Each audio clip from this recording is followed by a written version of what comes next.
حضور پاک صلی اللہ علیہ وسلم سے پہلے صرف انبیاء کرام وضو کیا کرتے تھے۔ ہم سلسلہ گفتگو کو آگے بڑھاتے ہیں۔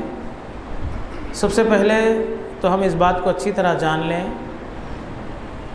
دین کا ایک مسئلہ معلوم کر لینا، دین کا بولیے ایک مسئلہ معلوم کرنا رات بھر نفل نماز پڑھنے سے بہتر ہے۔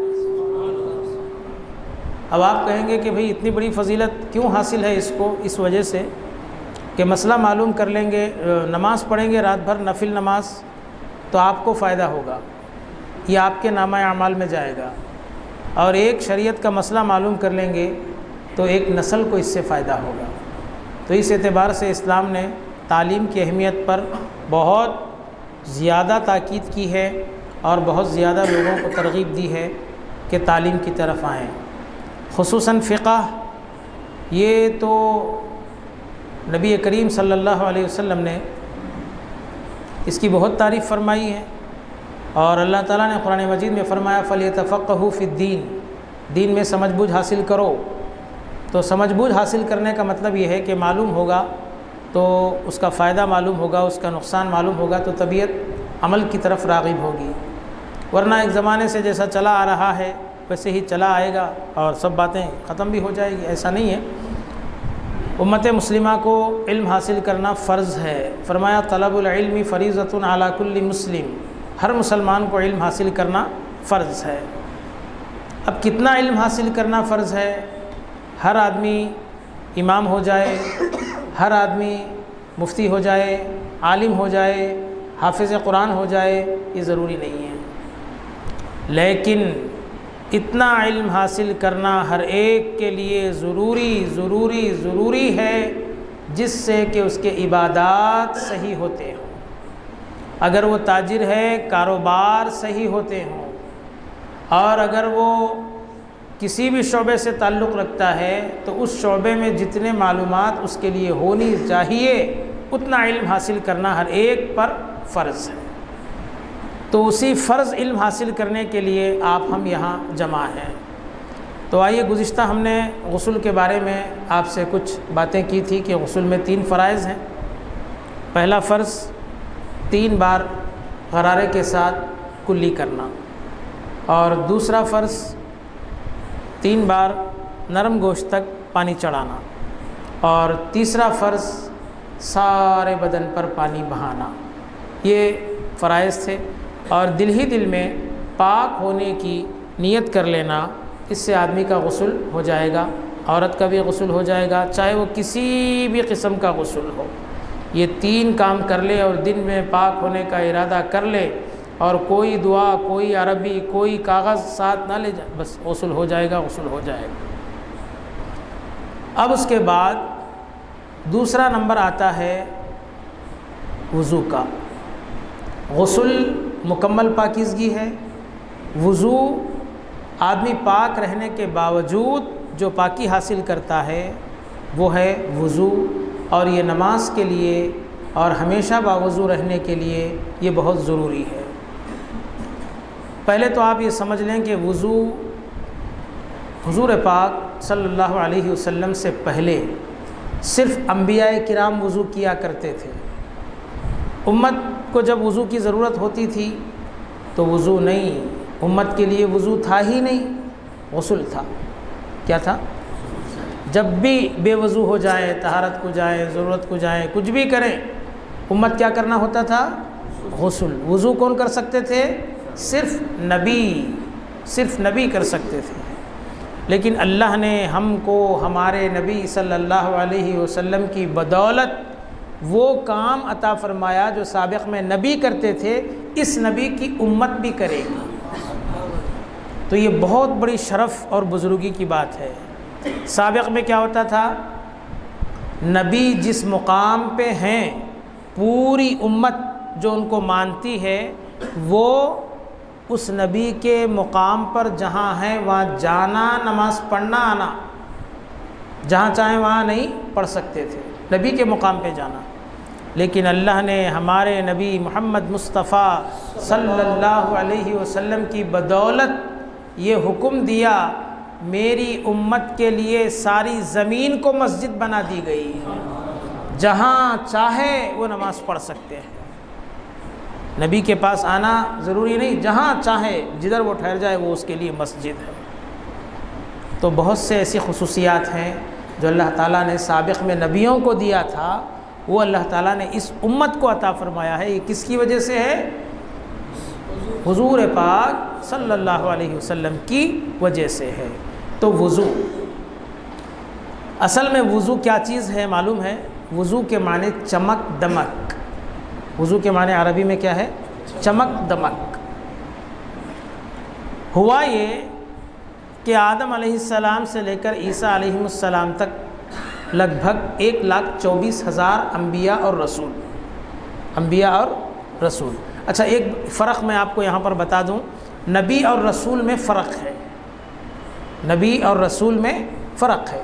پہلے رسول کو سمجھیں، نبی خود بخود سمجھ میں آئیں گے۔ کیا فرق ہے؟ جو نیا دین اور نئی کتاب لے کر آتے ہیں اس کو رسول کہتے ہیں۔ بولیے، جو نیا دین اور نئی کتاب لے کر آتے ہیں انہیں کیا کہتے ہیں؟ رسول۔ اور جو سابقہ رسول کی اتباع کرتے ہیں، ان پر نیا دین نہیں آتا، نئی کتاب نہیں آتی، اس کو نبی کہتے ہیں۔ تو کچھ نبی آئے اور کچھ رسول آئے، جیسے حضرت موسیٰ رسول ہیں، کتاب لے کر آئے نا، تورات۔ اور اسی طریقے سے حضرت عیسیٰ کتاب لے کر آئے، انجیل۔ حضرت داؤد کتاب لے کر آئے، زبور۔ تو یہ رسول ہیں، یہ جن پر کتاب بھی آئی اور نیا دین بھی آیا، اس کو کیا کہتے ہیں؟ بولیے، فرق کو سمجھ گئے آپ؟ جو نیا دین اور نئی شریعت لے کر آتے ہیں، یہ سمجھنے کا ہوتا ہے۔ اس واسطے اس کا نام کیا ہے؟ درس کا مطلب پڑھنا پڑھانا۔ جیسے کلاس روم میں ایک استاد ہوتا ہے اور سمجھنے والے طلباء وغیرہ، یہ اسی طرح کا ہوتا ہے۔ جو بات آپ کو سمجھ میں نہیں ہے، جیسے وہاں پر بچے پوچھ سکتے ہیں، آپ بھی پوچھ سکتے ہیں کہ اس کا مطلب نہیں سمجھ میں آیا۔ رسول کہتے ہیں جو نیا دین اور نئی کتاب لے کر آئے، نبی کہتے ہیں جو سابقہ دین پر چلے۔ تو 1,24,000 انبیاء اور رسولوں میں ہمارے نبی سب سے آخری نبی ہے نا؟ بولیے، سب سے آخری نبی۔ سابقہ جب 1,24,000 انبیاء ہیں تو ان کی امتیں کتنی ہوگی؟ کچھ اندازہ ہے؟ بے شمار ہوگی۔ جب وہ امتیں اور حضور پاک صلی اللہ علیہ وسلم کی امت ملے گی تو ہر نبی اپنی امت کو کیسا پہچانیں گے؟ بھئی شکل صورت پہ، پیشانی پہ نام تو لکھا ہوا نہیں ہوگا، یہ موسوی ہے، یہ موسیٰ کا ماننے والا ہے، یا عیسیٰ کا ماننے والا ہے، یا یہ محمد صلی اللہ علیہ وسلم کا ماننے والا، ایسا تو لکھا ہوا نہیں ہے۔ تو پھر کیسا پہچانیں گے؟ تو ایک صحابی نے آپ صلی اللہ علیہ وسلم سے سوال کیا، یا رسول اللہ صلی اللہ علیہ وسلم، قیامت کے دن تو سب ہوں گے، آدم ہوں گے، عیسیٰ ہوں گے، موسیٰ ہوں گے، نوح ہوں گے، ابراہیم ہوں گے، داؤد ہوں گے، اتنے سارے انبیاء اور پھر ان کی اتنی ساری امت میں آپ اپنی امت کو کیسے پہچانیں گے؟ سوال تو بڑا اچھا تھا۔ تو حضور پاک صلی اللہ علیہ وسلم نے ایک مثال دی، فرمایا دیکھو تم نے بہت اچھی بات پوچھی، سنو کیسا ہوگا۔ اب وہ لوگ چونکہ عرب تھے، ان کے پاس گھوڑے، اونٹ، خچر یہی ہوتے تھے۔ حضور نے فرمایا کہ کئی گھوڑے اگر ہوں، اس میں تمہارے گھوڑے مل جائیں تو تم اپنے گھوڑوں کو کیسے پہچانتے ہو؟ تو انہوں نے کہا یا رسول اللہ میں دیکھ کے پہچان لوں گا، کیونکہ میں ان میں اپنی کچھ خاص نشانیاں رکھا ہوں جس کی وجہ سے میں دیکھ کے ان کو پہچان لوں گا۔ تو حضور نے فرمایا بالکل اسی طرح میں بھی اپنی امت کو وضو کے نشانات سے پہچان لوں، وضو کے نشانات سے پہچان، کیونکہ سابق میں کسی امت کے لیے وضو نہیں تھا، وضو صرف میری امت کو دیا گیا ہے۔ تو جتنا چہرہ، دونوں ہاتھ، دونوں پیر، سر قیامت کے دن یہ بالکل روشن اور منور چمکتے دمکتے ہوں گے، یہ جہاں رہیں گے، دور سے بھی رہیں گے، پہچانا جائے گا کہ یہ حضور کا امتی ہے۔ اور حضور نے یہ بھی ارشاد فرمایا وضو چمک ہے، وضو چمک ہے، تم میں سے جو چاہتا ہے اپنی چمک میں اضافہ کرے تو اس کو اضافہ کر لے. مطلب ہمیشہ باوضو رہنا چاہتا ہے تو رہے، اور اچھی طرح نماز کے لیے وضو کرے، پھر زندگی میں نماز کا وقت ہو نہ ہو ہمیشہ باوضو رہنا چاہتا ہے، اس کے لیے تو کیا فائدے ہیں صاحب. آپ اندازہ کریں، ایک صحابی آئے، آ کے بولے یا رسول اللہ میں اپنے رزق میں برکت چاہتا ہوں، میرے رزق میں برکت چاہیے. تو حضور فرمائے کہ تم کیا کماتے ہو، کیا کرتے ہو، ذرا ڈبل محنت کرو، ڈے نیٹ ملا کے کرو. یہ سب نہیں فرمایا. حضور فرمائے اچھا تو اپنے رزق میں برکت چاہتا ہے، ہمیشہ باوضو رہ، تیرے رزق میں برکت ہو جائے. اب دیکھو، ہم میں سے جو چاہتا ہے کہ اپنے رزق میں برکت ہو، نماز کا وقت ہو نہ ہو، جب بھی بے وضو ہو جائے فوراً وضو کر لینا چاہیے اگر وہ اپنے رزق میں برکت چاہتا ہے. تو یہ وضو ہے، انبیاء کرام کیا کرتے تھے، اللہ نے اپنے حبیب کے طفیل ہمیں عطا فرمایا ہے. آئیے اس کے جو ضروری مسائل ہیں جن کا ہر مسلمان مرد اور عورت کو جاننا ضروری ہے، اس کو ہم سیکھتے ہیں. وضو کے 4 فرض ہیں. بولیے. غسل کے کتنے فرض تھے؟ 3. غسل کے فرض کتنے تھے؟ 3. غسل کے 3. وضو کے کتنے ہیں؟ 4. ایک بڑھ کے ہے. پہلا فرض چہرہ دھونا. کیا ہے؟ چہرہ دھونا یعنی منہ دھونا. اب چہرہ کس کو بولتے شریعت میں؟ اب آپ تو بول دیے منہ بول کے، لیکن شریعت کے پاس کچھ اس کا پیمانہ ہوگا نا، لمبائی میں، چوڑائی میں. تو شریعت اس کو بتاتی ہے جہاں سے بال پیشانی کے اگتے ہیں، جہاں سے پیشانی کے بال عموماً جہاں سے اگتے ہیں وہاں سے لے کر ٹھوڑی کے نیچے تک یہ لمبائی ہے. چوڑائی کیا ہے صاحب اس کی؟ ایک کان کی لو سے دوسرے کان کی لو تک.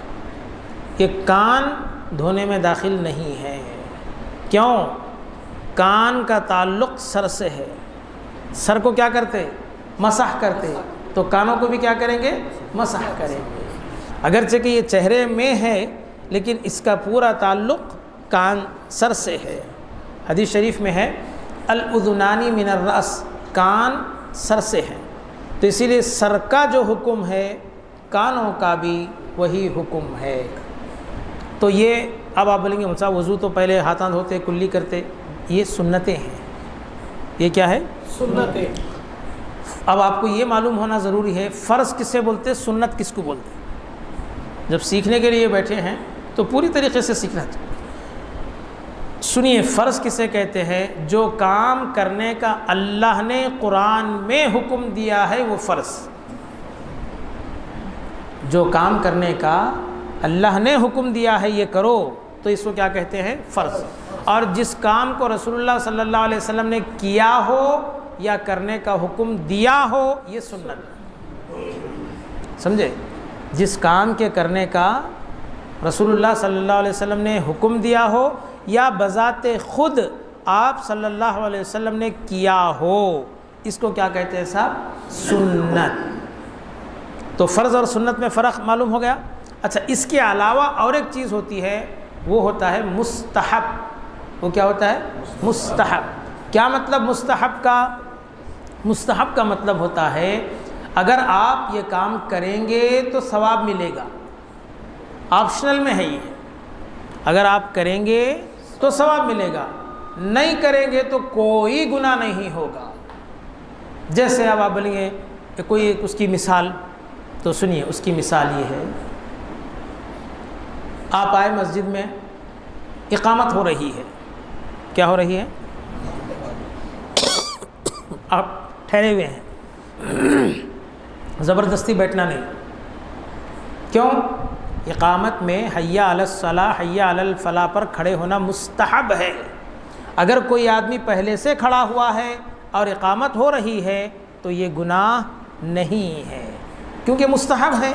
مستحب کام کا مطلب زیادہ سے زیادہ کیا ہو سکتا ہے کہ اس کو کرنے والے کو ثواب ملے گا، نہیں کرنے والے کا کوئی گناہ نہیں ہے. اسی طریقے سے نعت شریف پڑھنا اور سننا. نعت شریف پڑھنا اور سننا فرض ہے؟ نہیں. واجب ہے؟ نہیں. مستحب ہے زیادہ سے زیادہ، کہ آپ سنیں گے تو ثواب ملے گا، نہیں سنیں گے تو گناہ نہیں ہوگا۔ ایک مستحب کام کو کرنے کے لیے کئی فرضوں کا گلا گھونٹ دینا یہ بھی ٹھیک نہیں ہے۔ کیسے؟ مثال کے طور پہ آپ کیا کر رہے ہیں، ایک مستحب کام کو سب مل کے جمع ہو کے کر رہے ہیں، جمع ہو کے کر رہے ہیں، لیکن اس کے ساتھ ساتھ والدین کی خدمت ہے، یہ فرض ہے، انہیں یہاں رہا وہ چھوٹ جا رہا، بیوی بچوں کو کمانا کھلانا یہ فرض ہے، یہ کام مستحب کاموں میں لگا ہوا ہے، وہ کاماں چھوڑ دے رہا، فرائض ادا کرنا، فرض نمازیں پڑھنا، یہ رات بھر جاگ رہا ان محفلوں میں، صبح جو ہے سو نمازیں چٹ ہو جا رہی ہے۔ تو اس سے بہتر یہ ہے کہ یہ محفلوں کو چھوڑ دے، فرائض کی طرف توجہ دے۔ سمجھے آپ؟ مستحب کس کو کہتے ہیں؟ جس کے کرنے والے کو، بولیے، ثواب، نہیں کرے گا تو کوئی گناہ نہیں ہے۔ تو فرض کس کو کہتے ہیں؟ فرض جو اللہ نے فرمایا ہو وہ فرض ہے۔ تو فرائض وضو اللہ نے 4 بتائے ہیں قرآن مجید میں۔ پہلا فرض چہرہ دھونا، لمبائی میں پیشانی کے بالوں سے لے کر ٹھوڑی کے نیچے تک، ایک کان کی لو سے دوسرے کان کی لو تک۔ اچھا، پانی ہاتھوں میں لے کر منہ پہ مار لینا نہیں، یہ بھی ایک قسم کی جو ہے سو مکروہ ہے۔ مکروہ بولے تو ناپسندیدہ، مکروہ بولے تو پسند نہیں ہے اسلام میں۔ ایسا پانی لے کے آپ اچھی طرح اوپر سے اگر ڈالیں گے تو پورا چہرہ اگر بھیگ جائے گا، اگر داڑھی ہے تو داڑھی بھی بھیگ جائے گی، تو اس طریقے سے۔ اچھا، ایک بار دھونا فرض، کیا بولا میں؟ 3 بار دھونا سنت۔ تو دیکھو اس میں حضور پاک صلی اللہ علیہ وسلم کا کام بھی آ گیا، اللہ کا حکم بھی آ گیا۔ فرض جس کو اللہ نے فرمایا، سنت جس کو رسول اللہ صلی اللہ علیہ وسلم نے کیا۔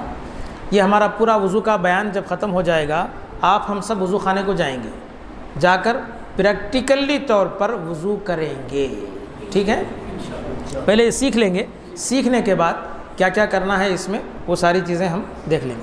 تو پہلا فرض کیا ہے صاحب؟ چہرہ دھونا۔ دوسرا فرض، دونوں ہاتھ انگلیوں سے لے کر کوہنی تک دھونا، یہ حصہ دھونے میں داخل نہیں ہے، کوہنی تک دھونا، 1 مرتبہ دھونا فرض، 3 مرتبہ دھونا سنت۔ تو اس طریقے سے 3 بار دھونا دونوں کوہنیوں سے، یہ 2 ہو گئے۔ تیسرا، سر کا مسح کرنا۔ اس میں عموماً تقریباً لوگ غلطی کا شکار ہیں کہ سر کا مسح کیسے کرنا چاہیے۔ تو دیکھیے، یہ جو آدمی کا یہ حصہ پورا ہاتھ اور اتنا انگوٹھا چھوڑ کے اتنا حصہ جو ہے یہ فور ہیڈ کے برابر ہے، یعنی یہ جو پیشانی ہے نا اتنا برابر ہے۔ تو پاؤں سر کا مسح کرنا فرض۔ اب بولیں گے صاحب پاؤں آدھا کیا ہوتا ہے؟ میں ابھی بولا فور ہیڈ، یعنی پیشانی جو حصہ ہے اتنا، یہاں سے لے کے یہاں تک کا حصہ، آپ یہاں سے اگر ہاتھ رکھتے ہوئے دیکھتے جائیں گے تو سر ختم ہوتا ہے 4 ہاتھ پہ۔ فور ہیڈ کا مطلب پاؤں سر، فور ہیڈ کا مطلب پاؤں سر کا مسح کرنا فرض، پورے سر کا مسح کرنا سنت۔ اچھا، اب آپ غور کریں گے، چہرہ کتنے بار دھوئے؟ ہاتھاں کتنے بار دھوئے؟ سر کا مسح صرف 1 بار، 3 بار نہیں، صرف 1 بار۔ اچھا، اب آپ بولیں گے ایسا کہیں کو بھئی سب 3 ہے تو وہ بھی 3 ہونا نا؟ تو بولے دیکھو، اللہ تعالیٰ حکیم ہے، اللہ تعالیٰ حکیم ہے، اس کا ہر کام حکمت والا ہوتا ہے۔ ہاتھ چہرے پر گرد و غبار، دھول گرد زیادہ جمع ہوتی ہے، اس لیے اس کو 3 بار کرنے کا حکم دیا۔ سر میں زیادہ گندگی جمع نہیں ہوتی کیونکہ اللہ آلریڈی اس پر بال اگائے ہیں، تو وہ کیا کرتے ہیں؟ روکتی ہے، صرف 1 بار کے مسح میں وہ صاف ہو جاتی ہے، اس وجہ سے وہاں پر سختی نہیں ہے۔ تو کیا ہوا؟ پاؤں سر کا مسح کرنا کیا ہوا؟ فرض، پورے سر کا مسح کرنا سنت۔ اب آپ کو میں بتاتا ہوں، پہلے اور ایک فرض ہے وہ سن لیں گے، اس کے بعد سر کا مسح کرنے کا میں طریقہ بتاتا ہوں۔ اس کے بعد یہ 3 ہو گئے۔ چوتھا، دونوں پیر ٹخنوں سمیت دھونا۔ ٹخنوں سمیت کا مطلب ایک ہڈی ہے جہاں پنڈلی ختم ہو کر پیر شروع ہو جاتا ہے، اس کو کہتے ہیں ٹخنے۔ تو یہاں تک دھونا ہر مسلمان پر وضو میں فرض ہے۔ یہ ہو گیا 4 فرض ہو گئے. نمبر 1 چہرہ دھونا. نمبر 2 دونوں ہاتھ کونیوں سمیت دھونا. نمبر 3 سر کے مسح میں 2 باتیں بولا تھا. فور ہیڈ دھونا فرض، پورے سر کا مسح کرنا سنت. اور چوتھا دونوں پیر ٹخنوں سمیت دھونا. اب میں آپ کو بتاتا ہوں سر کا مسح کیسا کرنا چاہیے. تقریباً لوگوں میں غلط فہمی ہے. کوئی جو ہے سو یہاں سے شروع کرتے، وہ خود اپنے ہاتھوں کو چوم لیتے ہیں یہاں سے. کوئی آنکھوں کو لگاتے ہیں، نہیں معلوم وہ کیا سمجھتے ہیں اپنے آپ کو، خود ہی چوم لیتے رہتے ہیں. یہ سب کیا ہے صاحب؟ کون بتائے؟ کوئی بھی نہیں بتائے. دیکھا دیکھی سیکھ لی. انہوں کر رہے تھے بازو والے، انہوں بھی ایسے کر رہے. وہ زمانے تک اتنے بڑے ہو گئے، چل رہا. عورتوں بھی اس کا شکار ہے، مرد بھی اس کا شکار ہے. کیوں؟ اس کے ذمہ دار کون ہیں؟ والدین ہیں. بچوں کو تعلیم، اسلامی تربیت کے لیے موقع فراہم نہیں کیا. مساجد میں ایسے کوئی خاص جو ہے وقت دیا نہیں گیا ان بچوں کو کہ یہ مسجد آئیں تو کیسے رہیں، دین سیکھیں تو کیسے سیکھیں، مذہب سیکھیں تو کیسے سیکھیں. دیکھو ہمارے پاس ہر چیز سیکھنے کے لیے وقت ہے، پیسہ ہے. نہیں ہے تو صرف اسلام اور دین سیکھنے کے لیے نہ وقت ہے نہ پیسہ ہے. آپ کو معلوم، میں ایک مثال دیتا ہوں. ہمارے بچے نرسری سے لے کر پی جی تک پڑھتے ہیں، پوسٹ گریجویشن تک پڑھتے ہیں نا، پڑھتے ہیں. اس کے لیے باپ یا خاندان کا جو بڑا ذمہ دار ہے اس کے لیے ہر کوشش کرتا ہے، ایڈمیشن کرواتا ہے، پیسے دیتا ہے، فلاں کرتا ہے، ہلاں کرتا ہے. اس کے باوجود بھی بچے کا رزلٹ اگر جیسا آنا چاہیے ویسا اگر نہیں آ رہا ہے تو ٹیچرز بلا کر پیرنٹس کو یہ بتاتے ہیں کہ آپ کا بچہ فلاں سبجیکٹ میں کمزور ہے. تو آپ بولتے کیا کرنا چاہیے، آپ ہی بولیے سر. تو بولے ایک فلاں صاحب ہیں جو اس میں اچھے ماہر ہیں، آپ ان سے ٹیوشن دلوائیے. تو آپ بولتے ٹھیک ہے، وہ بھی کرواتے، وقت نکالتے، ٹیوشن کو بھیجتے، پڑھاتے، پیسے خرچہ کرتے، سب کچھ کرتے. لیکن اگر کوئی مولوی یہ کہے کہ تمہارے بچے کو فرائض وضو نہیں آتے، ابھی چھوٹا ہے وہ صاحب بعد میں سیکھ لیتا. آپ کے بچے کو وہ کتاب پڑھنا نہیں آتا جس میں رب سے بات کرنا ہوتا ہے تو ابھی چھوٹا ہے، پڑھ لیتا بعد میں. یہ کیا غفلت اور لاپرواہی ہے. اس کے ذمہ دار کون ہے؟ یہ بچے نہیں ہیں. یہ بچے تو کل ہم پہ لعنت کریں گے، میرے باپ نے مجھے دین نہیں سکھایا. یہ بچے تو کل ہمیں کوسیں گے، بد دعا دیں گے کہ میرے باپ نے میری صحیح تربیت نہیں کی. تو اس کے ذمہ دار ہم ہیں کہ بچوں کو جس طرح ہم دنیا سکھاتے ہیں، اسلام منع نہیں کرتا آپ ڈاکٹر بنیے، انجینئر بنیے، فلاسفر بنیے، وکیل بنیے، کیا جج بنیے، اسلام منع نہیں کرتا. لیکن اسلام بولتا دین بھی سیکھیے، دین بھی سیکھیے، اس کے بغیر کوئی صورت نہیں ہے.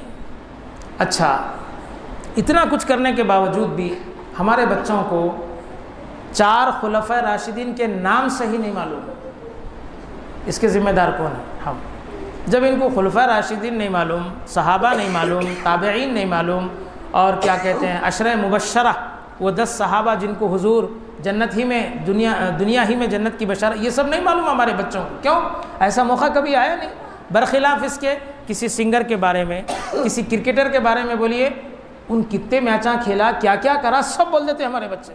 کیوں؟ وہ آلہ گھر میں لا کے رکھے، ٹی وی، اور موقع دیا، وقت دیا، سیکھو، سمجھو، سیکھ گئے، سمجھ گئے. دین سیکھنے کا ایسا کوئی انتظام کیا نہیں کیا. یاد رکھیں حدیث شریف میں ہے بہترین تحفہ کوئی والد اپنی اولاد کو دینا چاہتا ہے تو وہ دین اور مذہب ہے. اس سے بہتر کوئی مذہب نہیں ہے. میں آپ کو ایک بات بتاتا ہوں. حضرت جلال الدین سیوطی رحمۃ اللہ علیہ بہت بڑے بزرگ گزرے ہیں، بہت بڑے بزرگ. اس واقعے سے ہم کو نصیحت حاصل کرنا ہے، عبرت حاصل کرنا ہے. یہ بزرگ جو ہے اتنے اللہ والے بزرگ تھے. ایک مرتبہ قبرستان سے گزر رہے تھے تو ایک دم کیا ہو گیا، ان کا سینہ انوار الہی سے کھل گیا اور قبروں کے حالات معلوم ہونے لگے. یہ ٹھہر گئے وہیں، ٹھہر کے پورے قبروں کا جائزہ لیے. تو کیا ہوا، ایک لائن ہے وہاں کچھ بٹ رہا ہے، ایک کونا ہے جہاں پر کچھ بٹ رہا ہے، تقسیم ہو رہا ہے، ڈسٹریبیوٹ ہو رہا ہے. پورے لائن میں لگے ہوئے ہیں، پورے مردے قبروں سے نکل کے لائن میں لگے ہوئے ہیں. اور ایک صاحب اپنی قبر میں سکون سے بیٹھے ہوئے ہیں. ان کو تعجب ہوا، پوچھے ارے بھائی آپ وہ کیا ہو رہا ہے؟ تو بولے ایک مسلمان عام مسلمانوں کے نام پہ، اللہ کے نام پہ کھانا کھلایا، اس کا ثواب وہاں آیا، وہ فرشتے لا کے بانٹ رہے ہیں. یہ نیک کام کرتے نام، چلو بھائی اللہ کے نام پہ، اللہ کے نام پہ، چلو مرحومین کے نام پہ فلاں. تو ایک آدمی عام، کوئی خاص نہیں، میرے والد میرے والدہ ایسا نہیں، عام مسلمانوں کے نام ایک کنواں کھود دیا یا کچھ خیرات کر دیا، وہ فرشتے لا کے کیا کرتے، سب کو بانٹتے. تو وہ بٹ رہا ہے. تو بولے آپ کوئی کنے گے، پھر آپ بھی جانا چاہیے تھا نا، لین میں آپ بھی جانا چاہیے. بولے میرے کو ضرورت نہیں ہے. ہاں ان کو ضرورت ہے، آپ کو نہیں ہے، کیا مطلب؟ تو بولے میرا بیٹا حافظ قرآن ہے، روزانہ کچھ نہ کچھ پڑھ کے مجھے بخش دیتا ہے، میرا یہی مل جاتا ہے، مجھے جانے کی ضرورت نہیں ہے. اگر ہماری اولاد میں کوئی ایک حافظ قرآن نہ صحیح، کم سے کم کچھ صورتیں جس کو یاد ہو، اور باپ اس کو تربیت کرے کہ بیٹے یہ ہمارے مرحومین ہیں، یا باپ ایسا کوئی انتظام گھر میں کرتا کہ ان اپنے باپ داداؤں کے نام پہ کرتا، تو بیٹے کی آنکھیں کھلتی. جب باپ کا انتقال ہوتا تو یہ بیٹا بھی کچھ نہ کچھ پڑھتا اور اپنے والد کے نام بخشتا. اچھا یہ ہو گیا. اب اس کے بعد چند دن گزرے، پھر قبرستان سے گزر ہوا تو دیکھے سب لائن میں لگے ہوئے ہیں. وہ صاحب جو اطمینان سے قبر میں بیٹھے تھے، کیا حضرت میں جاتے نہیں، کیا بولے تو نہیں جاتا، میرے کو خود یہاں ملتا. انہوں بھی لائن میں ہیں، انہوں بھی لائن میں ہیں. پوچھے ارے اس سے پہلے نہیں تھے آپ، اب لائن میں ٹھہرے ہوئے؟ تو بولے جب میرا بیٹا زندہ تھا کچھ نہ کچھ پڑھ کے بخشتا تھا، اس کا بھی انتقال ہو گیا. اب ہمارا پرسان حال کوئی نہیں ہے، عام مومنین کے نام پر جو آتا ہے اسی پر ہمارا گزر بسر ہوتا ہے. جنہوں نے پالا پوسا بڑا کیا، تمہارے لیے بینک بیلنس، تمہارے لیے اچھی شادی کی، اچھی عزت دی، مقام دیا، شہرت دی، ان ماں باپ کے ساتھ ہمارا کیا رویہ ہے دیکھیں. تو خدا را دین کو سمجھیے. آپ بولیں گے نہیں وہ کب تک دوسروں کے ٹکڑوں پر پلتے رہیں گے، اپنا بھی تو کچھ نہ کچھ ہونا چاہیے. تو اب یہ سن کر میں سمجھتا ہوں کسی کو کوئی کمی نہیں رہنی چاہیے کہ ہم اپنی اولاد کو دین سکھائیں، اپنی بیوی کو دین سکھائیں، اپنے بچوں کو دین سکھائیں. بیوی اپنا گھر بار، ماں باپ، بھائی بہن، سب کچھ جو پیدائش سے 18-19 سال تک جن کے ساتھ رہی، صرف تمہاری ایک قبول ہے پر ساری چیزیں چھوڑ کر تمہارے پاس آ گئی. اس کے دکھ سکھ، دین، شریعت، مذہب سکھانا اب تمہاری ذمہ داری ہے. باپ جو سکھانا تھا وہ سکھا دیا، جو کمی رہ گئی ہے اب تمہاری ذمہ داری ہے کہ اس کو پورا کرنا ہے. کیوں؟ وہ تمہاری زیر کفالت میں ہے، وہ تمہارے نیچے ہے، تمہارے تحت ہے. اور حدیث شریف میں ہے کلکم راعن وکلکم مسئول عن رعیتہ، تم میں کا ہر بڑا اپنے چھوٹے کے بارے میں پوچھا جائے گا کہ تو نے اسے دین کیوں نہیں سکھایا، کیوں تو اس کے ساتھ ایسا سلوک کیا. چاہے وہ بیوی ہو، اولاد ہو اور اولاد کی اولاد ہو، ان سب کے ذمہ دار ہم ہیں. دیکھیے ہماری اولادوں کو اتحیات نہیں آتا، کتنی تعجب کی بات ہے. اس کی وجہ یہ ہے کہ بڑوں کو نہیں آتا، بڑوں کو آتا تو چھوٹوں کو بھی آتا. فرائض نماز نہیں معلوم ہم کو، ارکان نماز نہیں معلوم ہم کو، نماز جنازہ میں کتنے فرائض ہیں وہ نہیں معلوم ہم کو. وجہ ہم نے نہیں سیکھا اور نہ ہی سیکھنے کی کوشش کی. جب کبھی اعلان ہوتا کہ بھائی بیٹھیے دین کی بات ہوگی، سب بھگ جاتے، کوئی بیٹھتے ہی نہیں. ایسا معلوم ہو رہا کہ اپنا شیڈول جو زندگی گزارنے کا ہے بہت ٹائٹ ہے. میں 10 منٹ یہاں بیٹھ جاؤں گا تو میرے 10 لاکھ کا وہاں پہ نقصان ہو جائے گا. یہی ہے نا تصور. ارے بھائی مرنے کا بھی ایک پلان ہے، سب کو جانا ہے، اس کے لیے بھی تھوڑا سا وقت نکال. تو بہرحال یہ سر کا مسح، بس یہاں سے چومنا شروع کیا، ہاتھوں سے چوم رہا، آنکھوں کو چوم رہا، او سب نہیں ہے صاحب، بھول جاؤ اس کو. اب تک کرے نہیں کرے، بھول جاؤ. سنیے 2 ہاتھ دھو لیے کونیوں تک، اس کے بعد نیا پانی لے لینا، چھوڑ دینا، چھوڑنے کے بعد یہ 3 انگلیاں، یہ انگوٹھا بھی نہیں آنا یوز میں، یا یہ انگلی بھی نہیں، یہاں سے جہاں سے بال اگتے ہیں، اب وہ میرے سر پہ شملہ ہے، میں بتاتا ہوں، آپ سمجھنا صرف بالوں سے، یہاں سے نہیں، یہاں سے نہیں، یہاں سے نہیں، کہیں سے بھی نہیں، سیدھا آپ کے ہاتھ کہاں لگنا، یہاں لگائیے پیشانی کو، سر یہ 2 نہیں لگنا، یہاں سے سیدھا پیچھے گدی تک جانا، پورا پیچھے تک، جان دو نکلیں تو ٹوپی کچھ بھی نہیں ہوتا، یہاں تک ہوگا گدی تک۔ اب اس کے بعد ادھر دیکھیے، ایسا واپس آنا ہتھیلی سے، یہاں سے گئے گدی تک، ہتھیلی سے واپس آ گیا، ایسا ہوگا۔ اب یہ 2 بچے ہوئے ہیں، اس سے کانوں کا مسح، یہ پورے کان میں اندر پھرا کے پورا ہو گیا، اس کے بعد یہ نہیں بچا ہوا ہے بس۔ اور اس کے بعد یہ بچے ہوئے ہیں، یہ سامنے کا یوز ہی ہے نا، پیچھے کے نہیں، اس سے گردن کا مسح ختم۔ یہی وضو ہے، یہی سر کا مسح ہے، اور یہی حدیث شریف سے ثابت ہے۔ رسول پاک صلی اللہ علیہ وسلم نے جو مسح کیا وہ صحابہ نے دیکھا، اس کے بعد ان کو تابعین نے دیکھا، تو احادیث کی کتابوں میں لکھا اور ہم تک پہنچا۔ جیسا ہم اپنے دین کے تعلق سے لاپرواہی کر رہے ہیں، اگر یہی لاپرواہی ہمارے صحابہ کریں تو کیا آج یہ ہم کو مسح ملتا تھا؟ یہ قرآن ملتا تھا؟ انہوں نے قرآن کو جمع کرنے، احادیث کو جمع کرنے اپنی زندگیاں لگا دی، اور ہم ہیں کہ ان کو پڑھنے سمجھنے کے لیے ہمارے پاس وقت نہیں ہے۔ یہ افسوس ہے، یہ غفلت سے آپ باہر آئیں۔ جب اس مسجد میں اس کا اہتمام ہو رہا ہے، میں آؤں یا کوئی اور آئے، مولانا شبیر صاحب خود اگر آ جائیں بیٹھ جائیں، تو آپ کی ذمہ داری ہے کہ دین سیکھنے کے لیے اپنا ایک چارٹ بنا لیں کہ بھائی یہ ہوگا، اور جمعے کے دن جو ہے آدھا گھنٹہ دین سیکھنے کے لیے ہوگا، اور اس نیت سے بیٹھنا ہے کہ میں سیکھوں گا اور اس پہ عمل کروں گا، اور اپنی بیوی بچوں کو بھی اس پہ عمل کرواؤں گا۔ صلی اللہ تعالی وسلم علی خیر خلقہ وآلہ واصحابہ اجمعین، والحمد للہ رب العالمین۔